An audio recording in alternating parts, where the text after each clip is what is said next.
कौमार्बुदर्भनाशंकर चक्रायुधा वैष्णवी वाराहेर्मुखे चरणी सुभद्रायुधा चामुंडनादृश्यमोहाय महामाया प्रयच्छते ज्ञानिनां ज्ञानस्य देवी भगवती शारदा बलादा कृष्ण मोहाय महामाया प्रयच्छते सच्चिदानंद स्वरूपाय विश्वोत्पत्ति हेतवे तापत्राय विनाशाय श्री गोविंदाय नमो नमः। जय राधे जय राधे राधे जय राधे जय राधे राधे राधे राधे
Bye.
रंगिया होता वाली माता जी तुम्हारी सवारी जय।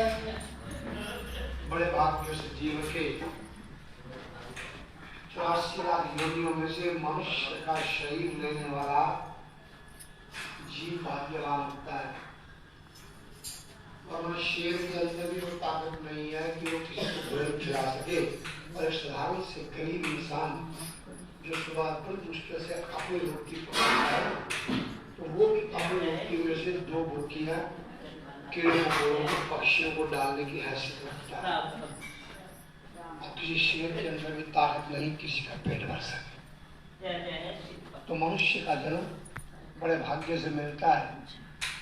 और मनुष्य का जन्म लेकर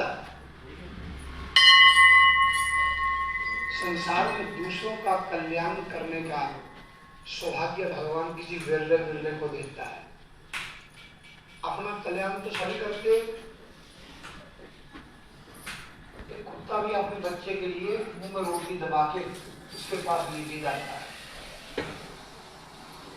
एक बिल्ली भी अपने बच्चे को मुंह में उठा के 7 घर घुमाती है ताकि इसको रास्ते की पहचान हो जाए, ये जीना सीख जाए।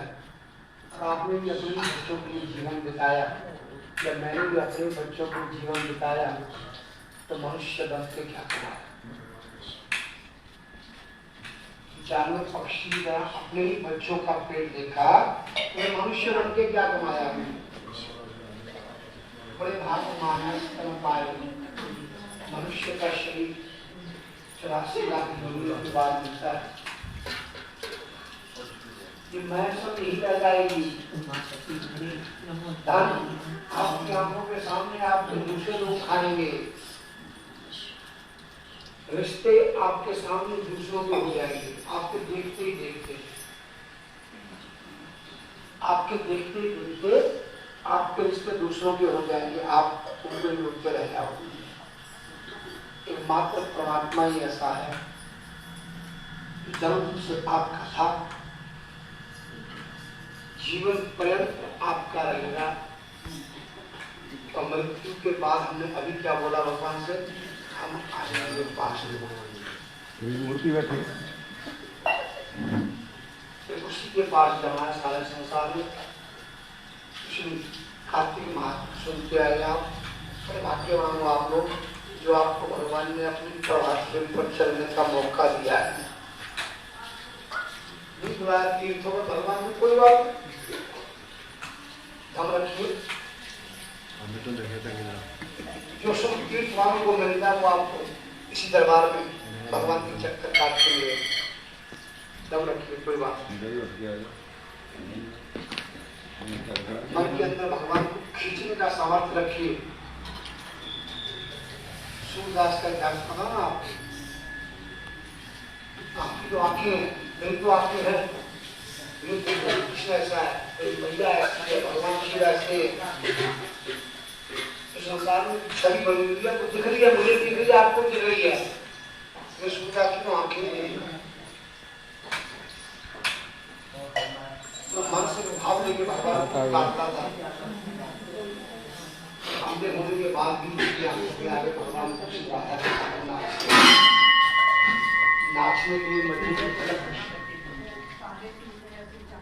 नाचने के लिए सूरदास भगवान कृष्ण को मजबूर कर देता है। चलते चलते खड्डे में गिर गया सूरदास। बाहर निकालने वाला कोई नहीं था। जैसे आप हो, मैं हूं, और किसी अड़चन में फंस गए है ना, हमारा कोई काम रुक गया है, हमारी गृहस्थी कहीं पर खड़ गई है, किसी कलेश की वजह से, किसी के धन ना होने की वजह से, किसी के शरीर ना चलने की वजह से, तो गृहस्थी वही खड़ गई है ना, सुख नहीं भोग पाए ना। सुख ना भोगने के 3 के 4 कारण है। या तो हमारा शरीर नकारा हो चुका है, ज्यादा हम भाग दौड़ नहीं सकते, इच्छाएं बहुत ज्यादा है, लेकिन शरीर की वजह से उसको प्राप्त नहीं कर पा रहे, या फिर धन से हीन है।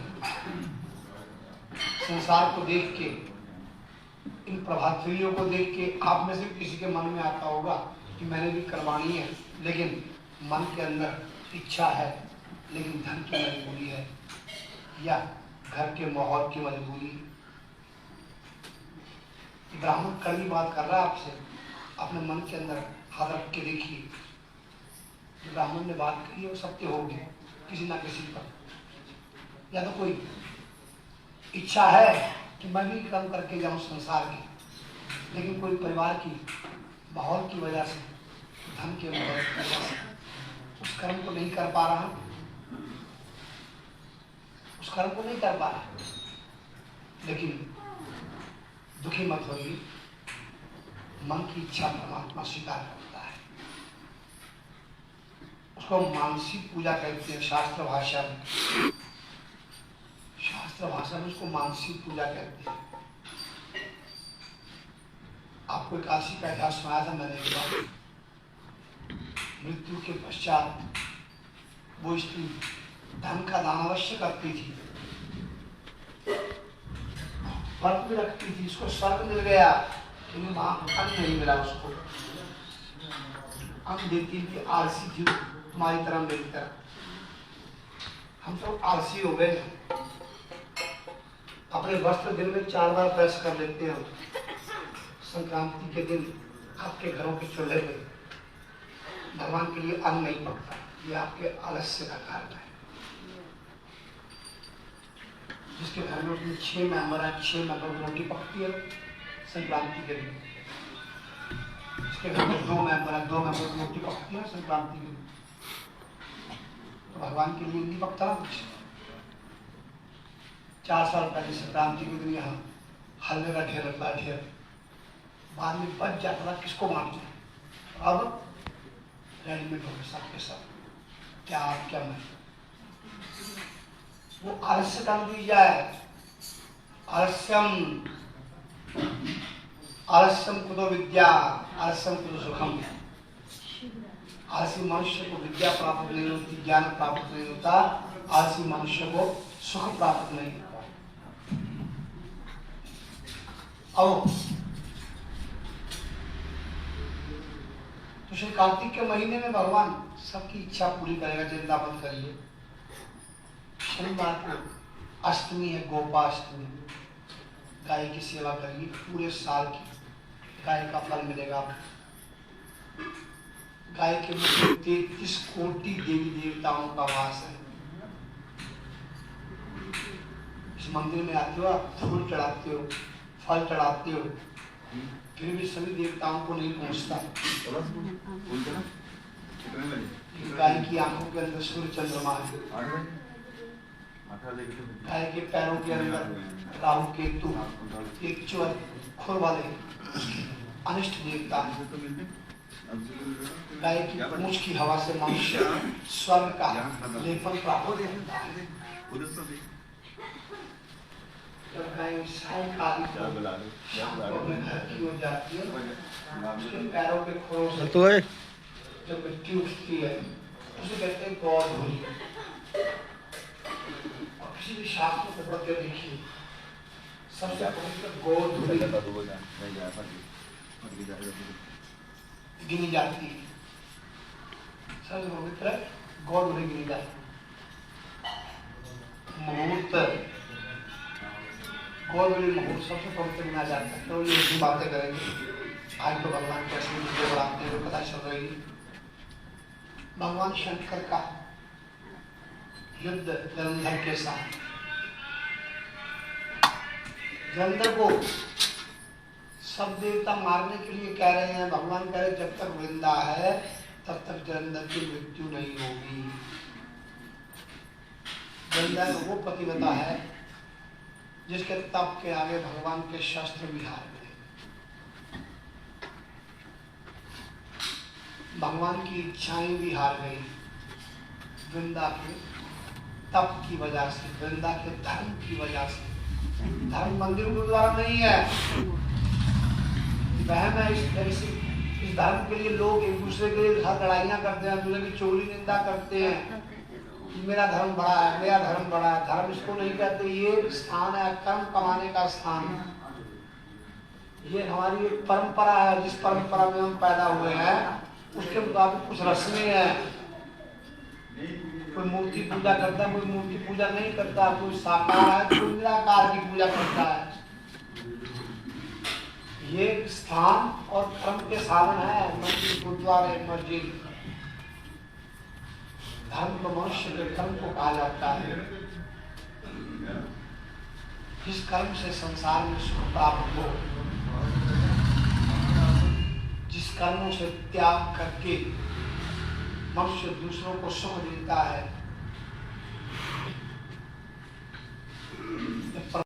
सिर्फ हम सिर्फ अपनी मैं को जिंदा रखने के लिए धर्म के नाम पर एक दूसरे से चुगली निंदा कर, कोई बात अपनी मैं को जिंदा रखना। तो भगवान ने कहा कि जब तक वृंदा की तपस्या नहीं टूटेगी, वृंदा की तपस्या टूटने का कोई कारण तो चाहिए। भगवान विष्णु ने कहा नारद जी से कि वृंदा जो भगवान की तपस्या कर रही है, अपने पति के लिए व्रत रख रही है, उसको तोड़ने का कारण भी चाहिए मुझे। आप मेरे सामने बैठे पंडित राम राम कर रहे हो, मैं आपको बुरा भला क्यों बोलूंगा भाई? दिमाग खराब है मेरा। जब मैं देखूंगा कि आप दूसरों की शांति भंग कर रहे हो, तभी आपको कुछ बोलूंगा कि भाई ये कर्म अच्छा नहीं है, इससे दूसरे भी खराब होते हैं। जब आप देखोगे पंडित हमारे काम में रुकावट डाल, तभी आप लोग बड़ी ऐसा मतलब हमारे काम रुक जाता है। तो भगवान ने कहा कि जब तक वृंदा के इस व्रत को तोड़ने के लिए मुझे कारण भी चाहिए कोई। तो भगवान शंकर भी चुप बैठे हैं, अपना युद्ध करी जा रहे हैं, और भगवान विष्णु भी मजबूर हैं, और देवता परेशान हो रहे। देवता परेशान हो रहे। सिद्ध ऋषि गंधर्व परेशान हो रहे गंधर्व के अत्याचार की वजह से। लेकिन तो भूमि में भगवान ने शुक्राचार्य को निगल दिया, छोड़ भी दिया उसको। राक्षस मर के जिंदा होना मुश्किल हो गया।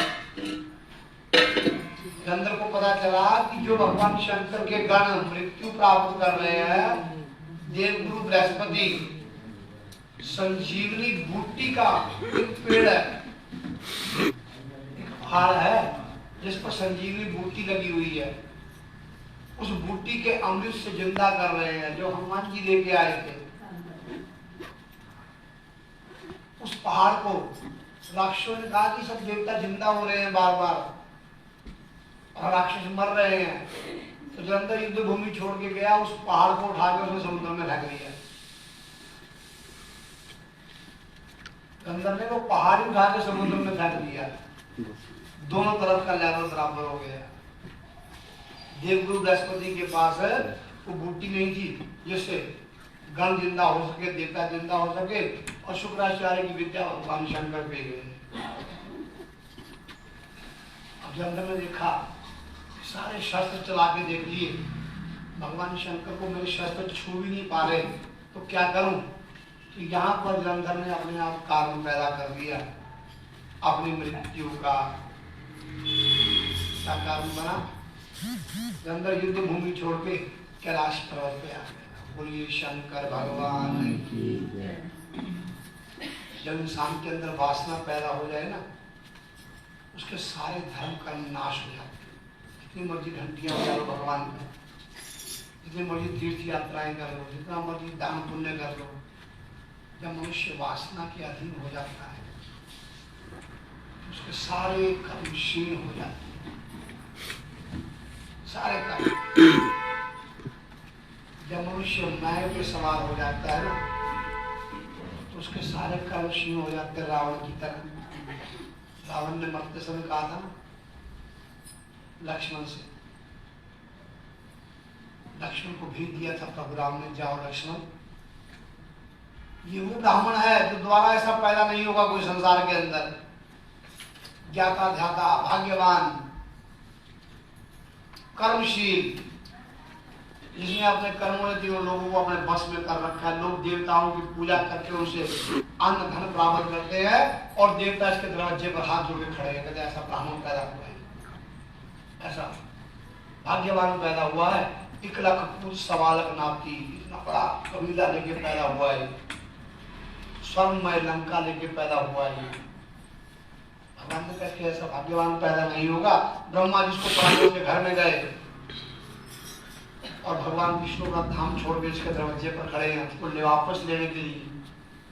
भगवान विष्णु श्री राम बन के चल के उसके घर के दरवाजे पर आए रावण के लंका में। चल भाई वापिस चलो, बहुत संसार के सुख हो गई है। और भगवान शंकर इसके घर में वास कर, जाओ इस रावण से कुछ सीख के आओ।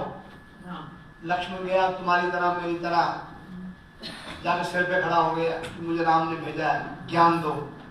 चुप रहा रावण, चुप रहा, कुछ नहीं बोला। लक्ष्मण गया तो कुछ बोल नहीं रहा। भगवान ने कहा कुछ हासिल करना तो पैरों की इसलिए आप जब मंदिर में आते हो ना तो पहले महामाई के चरण देखा करो, सीधा मुंह देखते हो, आप वस्त्र देखते हो भगवान के। आप भगवान के बराबर के नहीं हो क्या? मैं आप भगवान का बराबर नहीं हूँ जो भगवान के पहले वस्त्र देखूं, शक्ल देखूं। शक्ल कौन देखता है? पहले जो गले मिलता है। आपके घर में मेहमान आते हैं ना जो आपके बराबर की उम्र के हैं, आपकी हैसियत की उम्र के बराबर के हैं, उसी तरह आपके गले मिलते ना। जो आपसे उम्र में छोटा है या पदवी में छोटा है तो वो आपके पैर लगाता है। तो सीधा आगे आप भगवान का मुंह देखते हो या मैं भगवान का मुंह देखता हूँ, भगवान के वस्त्र देखता हूँ, भगवान के चरणों को नहीं देखता, इसका मतलब हम अपने आप को भगवान के बराबर समझ रहे हैं कि हम भगवान को अपने बराबर समझ रहे हैं। आप जो मैं समझी जाओ, भगवान आपको बराबर नहीं समझता। भगवान के लिए आप बच्चे ही हो, भगवान के लिए आप भिखारी हो, मांगने नहीं आए हो भगवान से कुछ, देने नहीं आए भगवान को आप। अगर किसी ने गलती से 4-6 फल घर से ले भी आया तो ये वस्तु से गोविंदम तोमे का समर्पण, जो भगवान ने दिया उसमें जो कुछ दे रहे भगवान को। हमारी हैसियत रोटी खाने की भी नहीं है, हमारी हैसियत है तो स्वयं भोजन खाने के लिए हम किसी को क्या देंगे? तो शास्त्रों में लिखा है तो ये वस्तु से गोविंदम तोमे का समर्पण, कि प्रभु जो आप दे रहे हो वो उसमें से कुछ हिस्सा आपको अर्पण कर रहे हैं। तो भगवानी है, भगवान के रखे गए हो, नाक रगड़ रहे हैं प्रभु ये भी दे दे, ये भी दे दे, ये भी दे दे। तो जलंधर ने क्या किया? कैलाश पर्वत पर आ गया। उसने आगे क्या किया? जलंधर ने भगवान शंकर का रूप बना दिया। बस यहाँ से वृंदा की तपस्या का नाश। संतान बद कर्म करे ना, शास्त्र क्या कहते हैं कि जिसके संतान बद कर्म करती है वो माँ बाप स्वर्ग से नरक में आ जाते हैं, जिसकी संतान अच्छे कर्म करती है वो माँ बाप नरक से स्वर्ग में चले जाते हैं। पति पत्नी में से एक इंसान नास्तिक हो तो उस घर के अंदर कलेश रहता है, दरिद्र रहता है। माँ बाप शुभ कर्मी हो तो वो संतान आगे भाग्य में बहुत कुछ खाती है, बहुत सुख भोगती है। माँ बाप अशुभ कर्मी हो तो उसका भोग संतान को भोगना पड़ता है। इस संसार में शास्त्रों में स्पष्ट लिखा हुआ है कि एक दूसरे के कर्म हमने खाने हैं। अपने कर्म तो खाएंगे हम। आप अनपढ़ हो, अंगूठा छाप हो, आपका बच्चा डॉक्टर बन गया तो इज्जत आपको मिल रही है ना, कि फलाने का बच्चा डॉक्टर है, फलाने का बच्चा इंजीनियर है। आप तो अनपढ़ हो, फिर आपको इज्जत क्यों मिल रही है? आपके कर्म से बन गए ना अपनी संतान के साथ। तो ऐसे ही आपके संतान अच्छे कर्म नहीं करेंगे तो वो यश का अपयश भी तो आपको भोगना पड़ेगा। वो अपयश भी तो आपको भोगना पड़ेगा। जिस माँ बाप के यहाँ पैदा हुए उन माँ बाप का मुंह देख के आपके अड़ोसी पड़ोसी या रिश्तेदार आपके घर में आए, आपको गोद में उठाया, आपकी झोली में उन्होंने शरण डाला।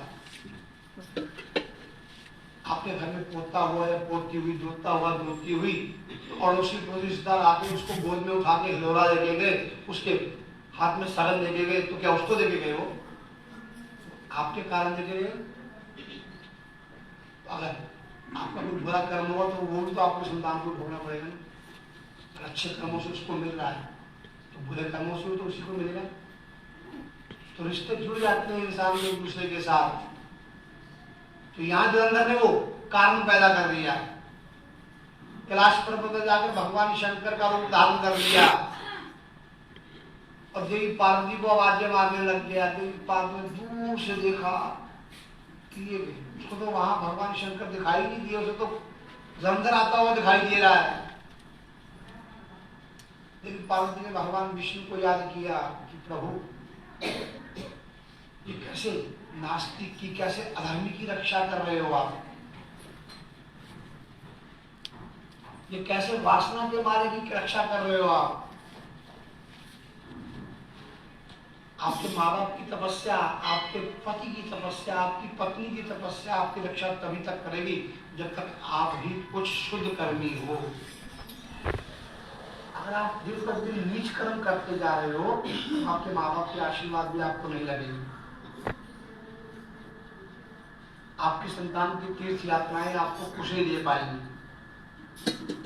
उसका उदाहरण, संतान खूब धन कमा रही है, घर में आपके लिए बादाम भी लेके आ रही है, लेकिन आपका पाचन ही नहीं कर रहा, आपके मुंह में दांत ही नहीं है, तो भगवान ने खाने नहीं दिया ना। संतान तो लेके आ रही है, संतान तो अच्छे कर्म कर रही है आपके लिए। संतान की इच्छा है कि माँ बाप मेरे लिए खाए, संतान की इच्छा है, वो आपकी सेवा करना चाहती है, लेकिन आपको भगवान ने किसी का शरीर नकारा कर दिया, किसी के मुंह में दांत ही नहीं है, किसी का पाचन चल रहा है, किसी का गोडे नहीं चल रहे, वो हाथ पैर सीधा नहीं कर पा रहा, किसी की पीठ में सीधी हो रही, तो संतान क्या करे, कैसे बिठाएगी उसको स्कोर हो रहे, वो उस पर बैठ नहीं सकता। तो ऐसे आपकी संतान आपको कभी मिलेंगे जब आप कुछ खुद भी शुद्ध कर्मी होंगे। तो यहाँ जो अंदर है वो पाप कर्म कमा दिया।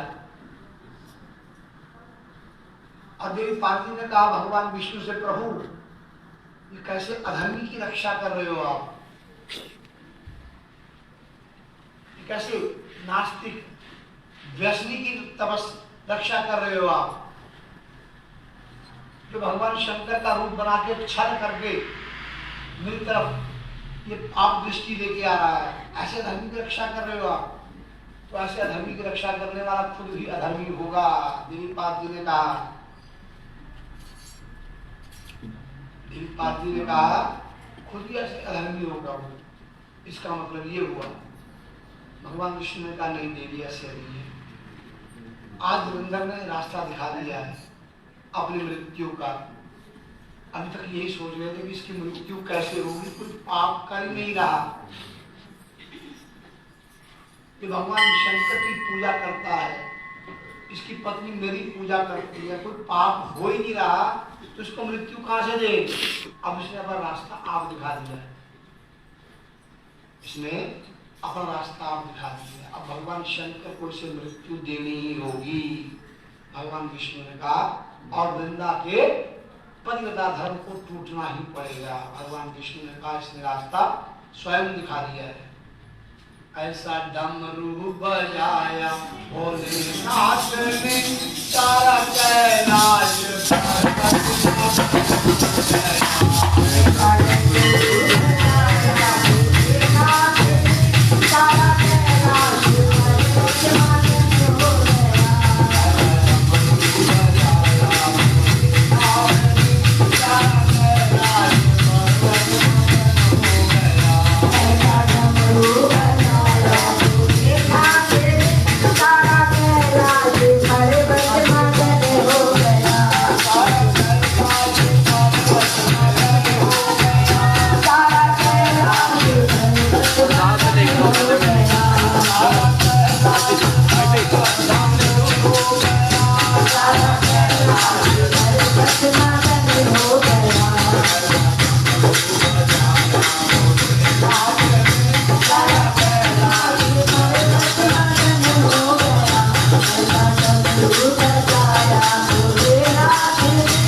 वहां से अंतर ध्यान हो गई।